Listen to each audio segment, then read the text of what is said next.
خیالتو میدزدم از تو شبستون خواب، تو ابرا پنهون میشم یه وقت نبینه مهتاب، بارون میشم میبارم تو آسمون چشمات، که رو زمین به یاده همه بمونه چشمات. بخوای نخوای فقط تو بیای نیای فقط تو فقط تو آهای آهای فقط تو. چه معیارهایی هست برای که همسری که میخوایم انتخاب کنیم؟ میخوایم همسر انتخاب کنیم که از لحاظ خانوادگی، اقتصادی، هوشی، مهارت‌های کلامی، انتظارات از ازدواج، حتی تعداد فرزندان، سلیقه تربیت آنها، فلسفه سیاسی، دینی، میزان ارتباط با خانواده همسر، خلق و خو، دوستی با دیگران، هدفهای زندگی، سرگرمی‌ها، میزان خرج و دخل، معیارهای سلامتی و بهداشتی، انتخاب محل زندگی، میزان فعالیت‌های اجتماعی، سلیقه برای خونه و وسایل اون، به همین ریزی دارم میگم، وقت شناسی، نوع مسافرت مورد علاقه، برگزار کردن مناسبت‌ها، زمان خوابیدن، بیدار شدن، حتی درجه حرارت خانه در روز و شب، فعالیت‌ها به هنگام صرف شام و نهار، صحبت کردن‌ها، تماشای تلویزیون و دیدن فیلم‌ها، میل به صمیمیت کلامی و غیره با شما نزدیک باشه. در دوران نامزدی و آشنایی در مورد تمام این مسائل با هم میخواید صحبت بکنید. میخواید تفاوت‌های خودتون رو بگید. میخواید نقاب نداشته باشید. و اگر زیاد شبیه هم نیستید، ببینید انعطاف پذیری چقدر دارید. آیا حاضرید همه عمر به این ازدواج تن بدید؟ توجه کنید عزیزانم، خواهش میکنم توجه کنید. زود عجله نکنید. ببینید که از لحاظ عاطفی، روانی، روحی چقدر به هم نزدیک هستید. زن و مرد خلقتاً برابر هستند، این رو بدونید، ولی یکسان نیستید. از لحاظ عاطفی با هم متفاوت هستید، ولی توجه کنید از لحاظ حقوق، احترام، تصمیمات، تبادل نظر و غیره با هم برابر باشید. زوجین میخوان حتما متوجه باشن که با تشکیل خانواده نقش‌های جدیدی برای اونها به وجود میاد که میبایستی در مقابل اون مسئولیت پذیر باشند. زن و مرد متأهل نسبت به یکدیگه متعهد هستند و میبایستی با تمام وجود سعی در ایفای وظایف خودشون کنند. یکی از اساسی ترین پایه های موفقیت یک زندگی زناشویی شناخت دقیق نیازهای جسمی، عاطفی و روانی همسر و تلاش مستمر و دائم در پاسخ به این نیازهاست. زوجین میبایستی در این جهت به یکدیگه کمک برسونند و مشوق و همکار یکدیگه باشند. همچنین لازمه تا از توقعات خارج از توانایی همسر اجتناب کنن. به عبارت دیگه دختر و پسر میخوان تلاش کنن تا در کنار یکدیگه باشن، نه در مقابل هم، نه روبروی هم. و میخواید مسئولیت تنظیم خانواده رو هر کدوم 100% بپذیرید. نه اینکه من 50% میگذارم شما هم 50% بگذار، نه تو 40% گذاشتی من 60%.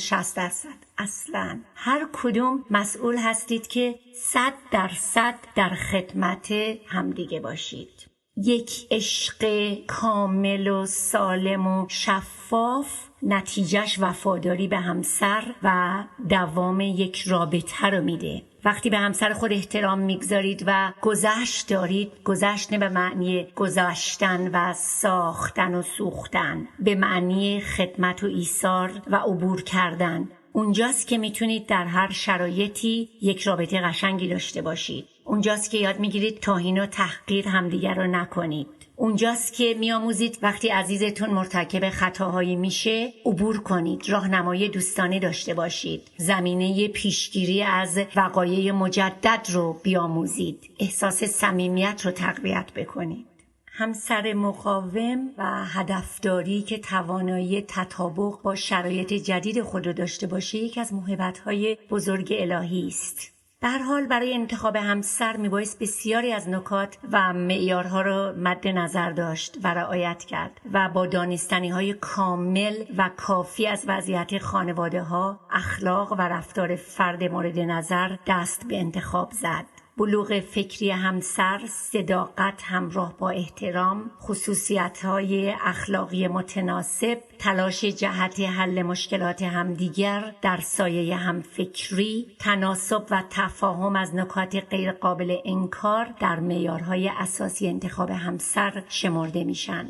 خانواده میتونه در انتخاب همسر یار شما باشه، اما نهایتاً این شما هستید که به عنوان عامل اصلی میبایست شناخت درستی از خصوصیات، توانایی‌ها، خواستها و انتظارات خود از زندگی داشته باشید تا بتونید بر مبنای آن معیارها و خودشناسی که در سایه خلوت با خودتون و جستجوی لایه‌های ذهنی خودتون که مسلماً در صداقت کامل به دست آمده، مناسب ترین فرد رو برای شرکت در تمام زندگی خود برگزینید. چنان که گفتن با فردی ازدواج کن که اگر هم جنس تو بود بهترین دوستت بود، بهترین یارت بود. ازدواج روادیدی است که انسانها را با اعتقادات، اولویت‌ها، مذهب، پول و عادات خانواده‌ها بعضاً بسیار متفاوت است روبرو می‌سازه. پس خوب هست که این انتخاب بر مبنای معیارهای منطقی و عقلانی باشه. پس از انتخاب عقلانی عواطف هم نیز شکل میگیرن، اما برعکس اگر دوست داشتن از روی احساس باشه و تنها ملاک علاقه بدون پایه عقلی و منطق باشه، به احتمال زیاد با شکست مواجه خواهد شد.